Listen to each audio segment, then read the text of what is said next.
Aux États-Unis, les QAnon, vous restez avec nous, hein, bien entendu. Ils sont très présents d'ailleurs, enfin ils étaient présents dans les meetings de Donald Trump, c'est QAnon. Alors là, on parle carrément de complot d'élite qui sacrifierait des enfants. Ça paraît totalement délirant. Et pourtant, regardez cet extrait d'un sujet de Michel Scott. QAnon, fondé par un blogueur anonyme qui relaie sur le web les théories les plus farfelues, mais a surtout pour particularité de soutenir Donald Trump contre un supposé complot international visant à asservir les citoyens. Dans chaque meeting du président, la lettre Q apparaît comme un signe de ralliement. On nous prend pour une secte, mais la différence, c'est que nous n'avons pas de gourou. Personne ne sait qui est Q. Il nous encourage simplement à rechercher la vérité par nous-mêmes. Christian Doumergue, elle le dit, cette femme, la seule différence avec une secte, c'est qu'on n'a pas de gourou. Ça peut vraiment mettre une démocratie en danger, ce genre de mouvement? Ça peut avoir des conséquences, évidemment, parce que le mouvement qui était à l'origine, quand même, le mouvement complotiste, hein, qui était voué à des cercles assez restreints, est devenu ce qu'on appelle une idéologie dominante. Donc c'est très répandu dans la société, et effectivement, ça a des conséquences en matière d'orientation politique et éventuellement en matière d'action. Et le complotisme, c'est dans cette mesure-là qu'il est dangereux aujourd'hui, c'est qu'effectivement, il oriente, il a des conséquences politiques, et surtout, ce qu'il faut bien comprendre, c'est que depuis son origine, l'histoire conspirationniste a été instrumentalisée à des fins politiques et a été instrumentalisée dans un but de manipulation. À la Révolution française, par exemple, les républicains d'un côté vont expliquer qu'il y a un complot royaliste vu que le roi a été défait, les nobles sont exilés à l'étranger, et donc depuis l'étranger se trame un grand complot pour reprendre le pouvoir en France. Et à l'inverse, les partis monarchistes et catholiques sur le sol français, pour galvaniser les troupes, vont dire que la Révolution, en fait, c'est pas un fait qui est arrivé comme ça à cause de la misère du peuple, c'est un fait qui a été ourdi, qui a été conspiré en loge maçonnique en l'occurrence, et que la Révolution française est le fruit d'un complot. Donc on voit que là, sur cette période de l'histoire, ça a eu des conséquences, et sur la nôtre, ça en aura certainement. Et une question aussi, peut-être pour vous, Mounir Majoubi, il ne faut pas dire que ces gens qui croient dans les théories du complot sont tous des gens qui sont totalement, qui n'ont aucune culture et qui sont des gens idiots, etc. Je veux dire, on le voit infusé un peu partout. Ils sont dans nos familles, Oui. ce sont nos amis, ce sont les stars de cinéma qui sur Instagram hier ont partagé. Sophie Marceau. Sophie Marceau, et ses amis ont liké, ses amis ont partagé. Aujourd'hui, écoutez, on va se dire la vérité, moi j'en ai dans ma famille, j'ai des amis, je suis dans des boucles WhatsApp d'immeubles, de voisins, les gens ont partagé ces informations. Alors certains en disant j'y crois très fort, il y a un grand complot, et d'autres en disant vous avez vu ça, c'est quoi cette histoire? Et parce qu'en fait, et c'est terrible à dire, mais la vie, la vraie, en fait, c'est pas si compliqué que ça, ou plutôt c'est compliqué, c'est des gens qui décident, qui se trompent parfois et qui vont dans une direction. Il y a peut-être aussi des informations. Dire que quelqu'un décide. Peut-être aussi des informations qui donnent de l'eau au moulin. Cette information selon laquelle le PDG de Pfizer, le jour de l'annonce du vaccin, vend des actions et gagne 6 millions de dollars, que sa vice-présidente fait la même chose et gagne 4 millions. Un des éléments du complotisme, c'est de chercher les signes. Et quand vous les cherchez, vous les trouvez. Et le problème, c'est que la vraie vie, elle est moins excitante. Honnêtement, un analyste disait, ce qui est important dans le complotisme, c'est de revenir à l'idée que les gens n'ont pas envie d'être des gens moyens. Ils ont envie d'être des gens super, ils ont envie de savoir avant les autres, ils ont envie de savoir mieux que les autres. Avec le complotisme, c'est formidable, vous cochez toutes les cases. Vous savez avant les autres, vous informez avant les autres. Regardez à quel point la crédulité fonctionne à merveille. Il y a eu l'annonce par Euro Disney récemment d'une réouverture pour le 15 décembre, je crois, et de nouveau fermeture au 1er janvier.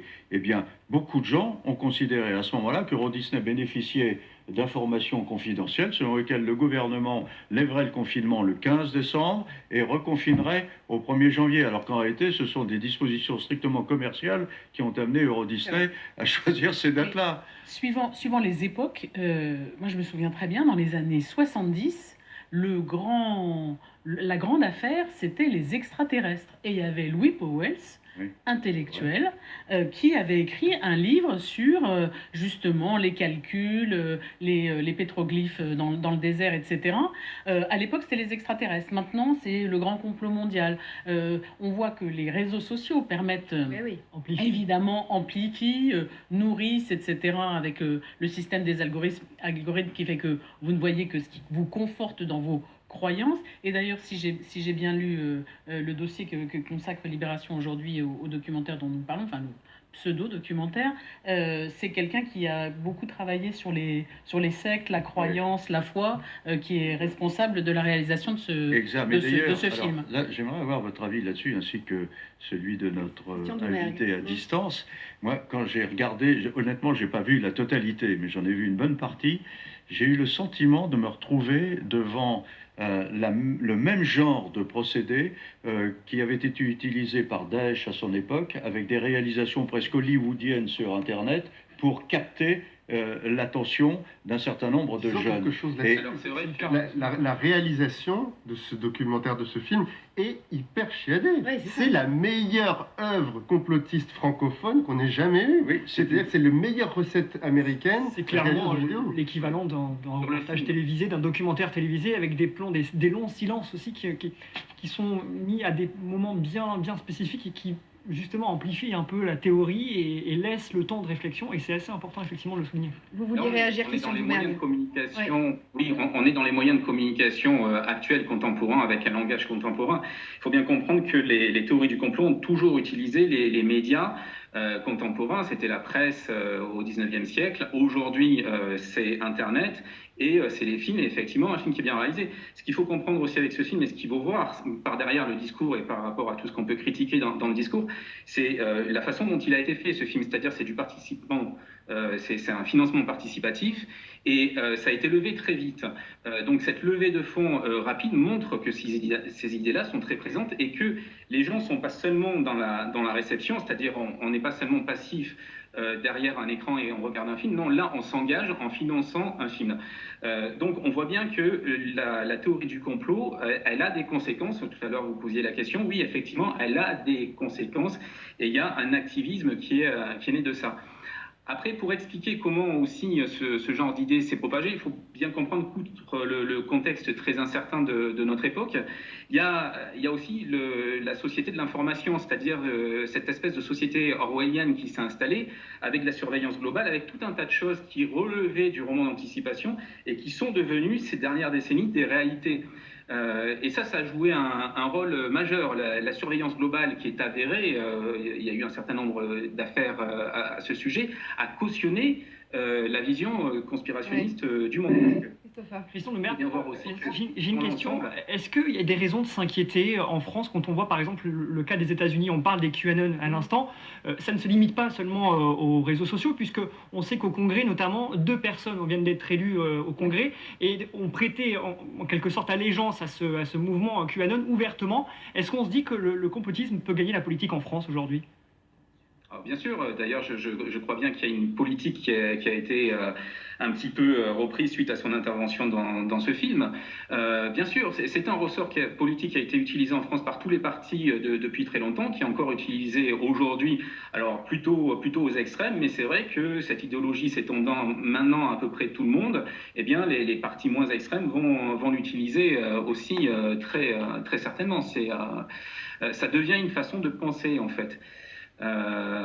Et je pense qu'aussi dans la lutte, parce que c'est vrai qu'on parle beaucoup, on est beaucoup dans la dénonciation de la lutte, de ces théories du complot, peut-être qu'il y a une responsabilité médiatique aussi dans la simplification de la pensée, c'est-à-dire qu'on a tendance à dénoncer les théories du complot en disant c'est n'importe quoi, et effectivement beaucoup de théories du complot sont complètement délirantes et la raison ne peut pas les admettre, mais à côté de ça, il faudrait admettre aussi, et c'est ce que j'ai essayé de montrer dans mon livre avec une vision grise des choses, qu'il y a eu au fil de l'histoire de véritables complots, notamment du côté de la CIA, qui a fait des expérimentations sur les civils qui ont été reconnues par la suite par le gouvernement américain. Et donc peut-être qu'il faudrait que le discours médiatique aussi prenne cela en compte, pour pas laisser ce champ-là aux exploiteurs de la théorie du complot. Merci. Et qu'on puisse avoir un débat avec un esprit critique sur ces sujets-là. Je suis désolée, je vois le temps qui file. C'est tout à fait passionnant, Christian Doumergue. Merci beaucoup d'avoir été avec nous. On vient de revoir votre livre. Je vais en rappeler le titre, Au cœur des théories du complot. Merci 1000 fois d'avoir été avec nous. J'ai une question pour vous, Mounir Majoubi. Dans ce film, paraît une de vos collègues de l'Assemblée qui s'appelle Martine Vonner, qui était une députée de La République En Marche, qui a quitté le groupe il y a quelque temps, qui est devenue Liberté et Territoire. On la voit sur cette image. Et vous lui avez demandé tout simplement de démissionner de son poste. Oui, parce qu'elle utilise aujourd'hui les moyens de l'Assemblée nationale, les moyens de son mandat. Elle a été élue pour représenter le peuple dans sa circonscription, représenter la France. Elle est censée, à l'Assemblée nationale, porter la voix des Français qui lui ont apporté leur vote. Et aujourd'hui, elle passe tout son temps, y compris sur les textes qui n'ont rien à voir, les textes budgétaires, les textes sur l'état d'urgence, à parler de ces complots, à expliquer que l'État a essayé de tuer une génération dans ce pays, de tuer une classe sociale, que le masque, et elle a tenté de parler sans masque à l'Assemblée, elle a tenté d'utiliser des masques non homologués pour provoquer. Elle utilise les moyens de l'Assemblée encore pour écrire à toute sa circonscription et à tous les députés en envoyant des documents de propagande sur ces documents de propagande, sur ces idées complotistes. Moi, elle me fait très peur parce qu'elle donne un signal d'authenticité à ces complotistes. Ce que disait Christian Doumergue à l'instant. Tout le monde a un titre assez sérieux, et quand on gratte un peu, on se rend compte qu'ils sont tous en difficulté là où ils sont. Les chercheurs, on découvre qu'ils ont été virés il y a quelques temps. La députée, on se rend compte qu'elle est toute seule et qu'elle n'est plus affiliée. Je vais juste préciser que Philippe Douste-Blazy dit « Ah ben je savais pas que c'était complotiste, si c'est le cas, je me désolidarise du film » parce qu'il intervient également dans ce film. Je suis désolée, le temps file, c'était absolument passionnant. Merci beaucoup d'être venu sur ce plateau.